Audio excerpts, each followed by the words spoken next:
இந்த அரசியல் நிலைப்பாடுன்னு ஒரு கருத்து கேட்குறாங்க. இது இருக்க 2-3 நிமிஷத்தில் நான் ஒரு கதை சொல்லி முடிச்சிடுறேன். உங்களுக்கு அந்த கதையிலே எல்லாம் புரிஞ்சிடும் யாருக்கு ஓட்டு போடணும்னு. இப்போ அதிமுக நிற்கிது, திமுக நிற்கிது, அமமுக நிற்கிது, நாம் தமிழர் கட்சி நிற்கிது, மக்கள் நீதி மையம் நிற்கிது. இப்படி அந்த ஊரில் A to Z நிறைய பேர் நிற்பாங்க. யாருக்கு ஓட்டு போடலாம் அப்படிங்கிறத விட நாம வாழுகிற இடத்துல யார் ஆட்சிக்கு வரக்கூடாதுங்கிறது முதல்ல முடிவெடுங்க. யார் வந்தா நமக்கு டேஞ்சர், யார் வந்தா நம்முடைய உரிமைகள் பறிக்கப்படும், யார் இருந்ததால் CAAக்கு எதிராக போராட்டம் நடத்துற சூழல் வந்துச்சு, எந்த அதிமுக இருந்ததால் அவர்களை எதிர்த்து போராடிக்கிட்டே இருந்தோமோ, அவர்கள் பிஜேபியோடு இணைந்திருந்தார்களோ, அவர்களால் நாடே நிம்மதியற்று கிடந்துச்சோ, அவர்களால் நாடே நொந்து நூலா போச்சோ, அந்த பிஜேபி இப்போ வரக்கூடாது, பிஜேபியோடைய அன்கோ வரக்கூடாது நீங்க நினைச்சீங்கன்னா யாருக்கு ஓட்டு போட? இது நம்ம சொல்ல தேவையில்லை. சாதாரணமாக ஒரு ஹாஸ்டல்ல ஒரு உப்மா பிரச்சனை வந்துச்சு. அது என்னவோ ஹாஸ்டல்ல உப்மானாலே பிடிக்க மாட்டேங்குது, உப்மா வேண்டான்னு ஒரு பஞ்சாயத்து வந்துருச்சு. அப்ப என்ன பண்றாங்க, 100 மாணவர்கள் சேர்ந்து ஒரு முடிவு எடுக்கிறாங்க, ஓட்டு எடுப்பு. ஏப்பா இங்க வா, யாருக்கு உப்மா வேண்டாம்? அவ்வளவு பேர் கை தூக்குறான், யாருக்குமே வேண்டான்னு. சரி வாக்கெடுப்பு நடத்திடுவோம். ஏன்னா 2-3 கை எப்படி தூக்குது உப்மா வேண்டும்னு. உப்மா வேண்டுங்கிறவன் ஓட்டு போடு. 20 பேர் உப்மா வேணும்ட்டான். வேண்டாம்ங்கிறவன் 80 பேர் போட்டிருந்தா பஞ்சாயத்து முடிஞ்சிருக்கும், உப்மா ரத்தாயிருக்கும்.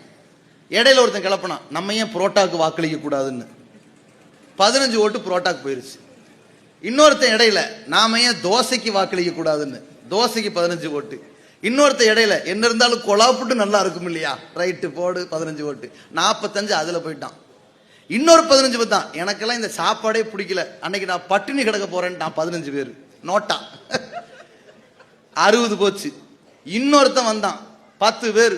அவன் என்ன பண்ணான்னு கேட்டா, இந்தாப்பா இதெல்லாம் குளறுபடி நடக்குது, இந்த வாக்கெடுப்பு நடத்துறதுல என்னமோ குளறுபடி நடக்குது, எனக்கு இதுல உடன்பாடு இல்லைன்னு போனா ஒரு 10 பேர். ஆக 70 போயிருச்சு.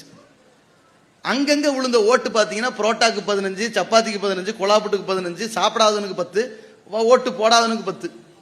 கிடைச்சது என்ன, உப்மாக்கு 20. ஆக அனைவரின் வேண்டுகோளுக்கு இணங்க மீண்டும் உப்மா. சாபக்கேடு வந்துருச்சு. உப்மா நல்லா இருக்கும், அவங்களுக்கு வெறுத்தது வந்துருச்சு இல்லையா. இதான் பிரச்சனை. இன்னைக்கு நம்ம புத்திசாலித்தனமா இல்ல, பாஜக வந்துரும், அதிமுக அன்கோ வந்துரும். நீங்க என்ன பண்ணுவீங்க, நம்மாளு என்ன இருந்தாலும் அமமுக எவ்வளவு ஓட்டு வாங்க போறான், ஏற்கனவே எவ்வளவு வாங்கினான்னு தெரியுமா தெரியாதா?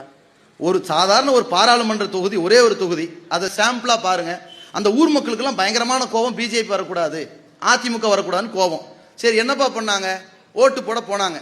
ஓட்டு போட்டதுல என்ன ஆகி போச்சுன்னு சொன்னா, கமலஹாசன் எந்திரிச்சார், டார்ச் லைட் தூக்கி எரிஞ்சார், அவருக்கு ஒரு ஓட்டு 12,000 ஓட்டு. இன்னொருத்தர் வந்தார், தமிழ் மூச்சு வாச்சு பேச்சுன்னு, அவருக்கு ஒரு 25,000 ஓட்டு, 35,000 ஓட்டு காலி. அடுத்து வந்தாரு, நாங்க யார், நாங்க அதிமுகவுக்கு மாற்றுன்னு அமமுக வந்துச்சு, அவங்களுக்கு ஒரு 1.25 லட்சம் ஓட்டு போயிருச்சு. அதுக்கப்புறம் பாத்தீங்கன்னா திமுக எவ்வளவு கிடைச்சிருக்கு, 4.25 லட்சம் ஓட்டு கிடைச்சிருக்கு. அங்க அதிமுக எவ்வளவு கிடைச்சிருக்கு, 5.25 லட்சம் ஓட்டு கிடைச்சிருச்சு. பஞ்சாயத்து வந்துருச்சு பாத்தீங்களா, உப்மா வந்துருச்சா, போச்சு. இங்க அந்த 4.25 லட்சம் ஓட்டு பெற்ற திமுகவுக்கு அவங்க தானே அதை எதிர்த்தாங்க, CAAவை எதிர்த்தாங்க, குடியுரிமை இன்னைக்கெல்லாம் எதிர்த்து நிக்கிறாங்க. அவர்களுக்கு அமமுகவுக்கு விழ வேண்டிய ஓட்டுகள் அங்கே விழுந்திருந்தால் 5.5 லட்சம் ஓட்டு அங்க நிற்பான். இவன் ABCD 4 பேர் நிக்கிறான்ல, அந்த மக்கள் நீதி மையம், அமமுக, நாம் தமிழர், இவர்களுக்குள்ள இந்த துண்டு துண்டு ஓட்டும் அங்க விழுந்திருக்கும்.